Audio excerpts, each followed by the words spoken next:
Ayo ka. Uy, nulis ka mga. Ara. Tangkot. Ara.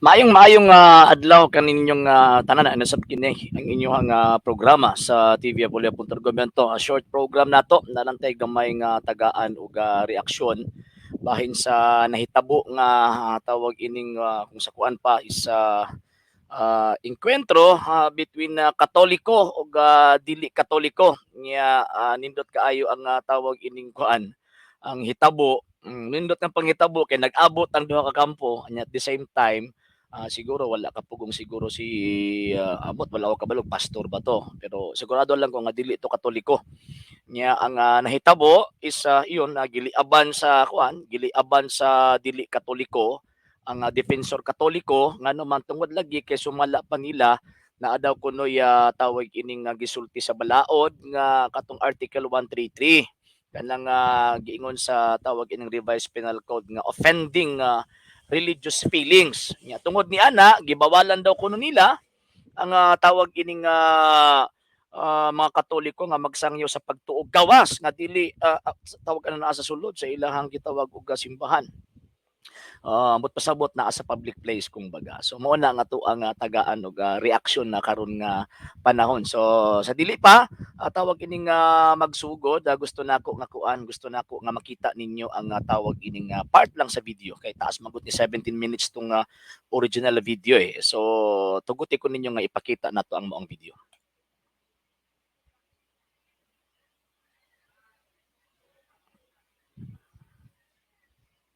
Okay, wala man day audio. The-practice mo may there. Excuse me, Maricel niya. Ako ang pastor dire. Kasi gusto rin magpadakot ka ka. Dali lang. Padakot pa ka karon na yun. Dili kay naamang magpipanimbahon nin. Unya. Siyempre mag-anong ni Dili. Actually natin balaod Magsikid sa mo mag-istorya. Naate Durante mo balaod dagko. disturbance ni sa ato ang panimbahon. So Dili. respetuhan O sa may gusto ninyo? Ano may nga nagka-ignorante? O ignorante mo kay nagasimba mi diha. Nami sa Unya nay panimbahon. article sa balaod Romans Article 133 134 dili mo pwede nga maghimo mo Tama may susunod yung simbahan? bisan wala. Ayaw ka. Uy, nulis ka mga. Ara. Tangkot. Ara. ka ba? Ano may Gusto ko yung pastor kanon, mukhaon kanon. Okay. So kato nga video ang inyohang tawag ining nakita. Kung nato ang tan-awon sitwasyon. Actually wala ko tawag ining kung sa kuan pa ang background sa nahitabo. Posible nga ang kaniyang mga defensor Katoliko nga naa didto naghatag ni og tawag ining public symposiums ni anang maong lugar. Unya based sa information nga gihatag sa atoa gikan sa usa sa mga naa dinha nga tawag ini nga sitwasyon na gawas na kung sa kuan pa ba wala na sa compound sa gitawag og kining kuan kining mga dili Katoliko nya at the same time wag naa sa likod ba unya wa sila kabalo nga kanang maong tawag ining simbahan daw ko nila balay lang na nga dito nagkatapok-tapok tong mga kuan mga dili Katoliko. So mo tong gi-invoke sa kini nagliab nga dili Katoliko, itong giliaban ang Katoliko. Gi-invoke nila ang Article 133. Nya ang gingon sa Article 133 kanang offending religious feelings. The penalty of arresto mayor in its maximum period to prison correctional in its minimum period. So kining gingon din ning offending religious feelings makita nato sa tinuod lang dili man gyud kanang kung makita nato ba maobserbahan nato sa tong palibot dili man gyud sila gyud unta ang reklamo anang offending religious feelings ngano man kay sila man ang sigig pangatake sa mga Katoliko dili ba.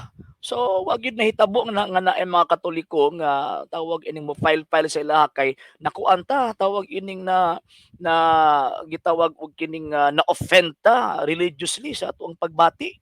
Ngano man kay giatake ang atuang pagtuo.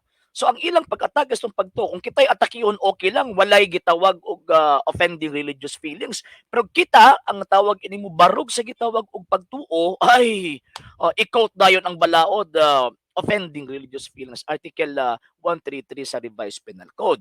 So pinakaunang gitawag og punto dili makasala or wala nakasala ang maong gitawag og mga depensor katoliko nagtawag in nga symposium or nagrally or gitawag og naghimo og Bible rally sa publiko ngano man kay publiko man na dili man na kung sa kuan pa wala man nagipatubang ang trumpa padung dito sa ilang simbahan.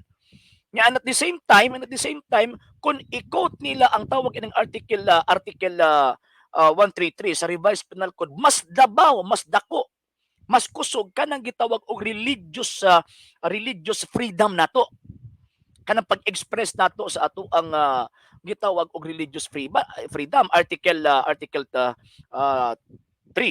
section 6 kung wala ko na sayop. So makita nato nga kanang giingon nila kay sa tinuod lang kung tan-aw nato ang sitwasyon manggod always when mga binugo mo mga naay tuan ba naabitay tawag anang provocative words nga ginaistorya ng dili katoliko ambot lang nga nang wala gibadlong ni pastor nga nang wala nila napuy-i wa nila mapuy-i ang ilahang kunong pagka-Kristiyano kay mo man mga nangangkong Kristiyano. So kana wa nila mapuy-i na.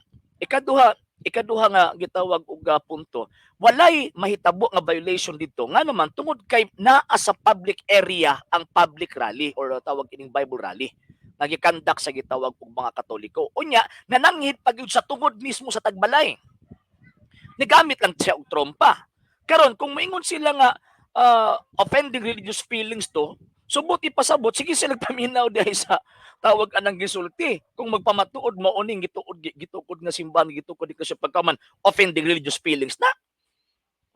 So ang gihimo lang sa mga depensor katoliko din gi-exercise lang ang tawag anang freedom nato to exercise our faith, to profess our faith publicly.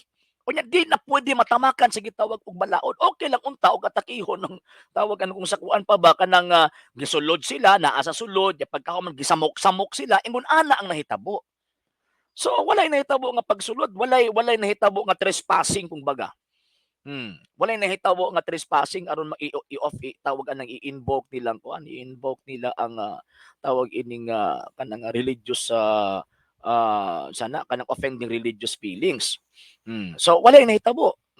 Ikatulong nga tawag ining ikatulong nga punto sa dagan sa gitawag og argumento. Ang ila kunong simbahan naka-location siya dito sa residential area. So kung nasuko sila nga tawag ining naay mga Katoliko ditong tawag ining nagsimposium dapat ang ilang simbahan dili niibot sa residential area. Ngano man kay kung boto naon kung ang ilang reklamo nga offending religious feelings kana nga panahon naay mga Katoliko nga naa sa palibot nga makadungog sa ilang wali atake sa pagtuong Katoliko. So kana ba mao ba na ang tawag ining basihan nila nga sila ray makakuan ng makakotan ng offending religious freedom. Unsa man tong mga Katoliko nga naa sa ilang palibot, mabitaw posible nga ang mga tawo nga naa nag-request sa mga depensor Katoliko aron pangtubagon ning ilang maong mga atake. Kay ang nahitabo man gud is defense man gud defensive position ang mga Katoliko ani nga panahon.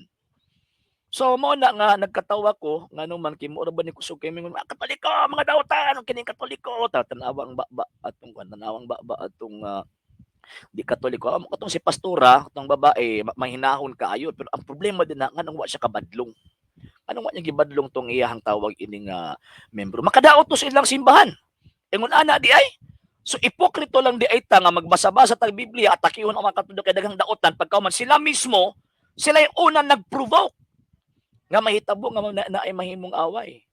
Ya okay lang unta to, sige, murag igo man ko kay tawag ka nang murag nisgutan man akong pagtuo. Pwede man sila mangutana. Kay para i-exercise po nila ang ilahang freedom to express their religion. To express their faith. Ipangutana nila sa gitawag Katoliko, mutubag man tong mga Katoliko anong panahon na. So mo na ang lesson din ha mga igalag mga igsuon, ang lesson din ha. Kung mga taki gani mo, dapat kung sakuan pa ba na may bayag nga motindog para sa mga tao nga tawag ining mutubag sa inyong mga atake. Nya kung mga atake pud mo nya na ay mubalos in the sense nga pangtubagon ang inyong gitawag og mga atake, ayaw pud mo kasuko kay posible nga kanang higayuna ang mga tao nga nag-request ang mga tao tungod sa inyong pagpangatake mahitungod sa pagtuo simbahang Katoliko. So mao na mao na ang magkatawa ko sa tawag ining mga pastoy nga kusog kay mga hambog nga luwas na ko mo ito luwas na. Mo ti makit-an ninyong luwas na mga higalag mga igsuon kung naa may makit-an nga ingon anang klaseng simbahan ay mugsuod oy. Mga ipokrito ning ingon anang klaseng mga tao. So mo na bantay-bantay ta nya pagka man ato pa na i-continue og hisgot sa ato ang unya sa ato ang program unya nga sa live streaming nato. Okay, sa karon ingon na lang sa so sa ato mga Katoliko panalip na itong pagtuong Katoliko bisan pag naay hulga bisan pag mahitabo nga hulgaon ta di ta muhunong sa pagpanalipod sa tong pagtuong Katoliko ngano man tungod sa hinungdan kini pagtuo hagikan sa Ginoo o gitawag ta nga panalipdan kini. So sa kanang nagkaroon nga panahon kana lang una then muhatag ta og sumpay pa nga mga argumento sa mga pipilanto ka mga programa. Mayong adlaw kayong tanan, Ave Maria, Viva Cristo Rey.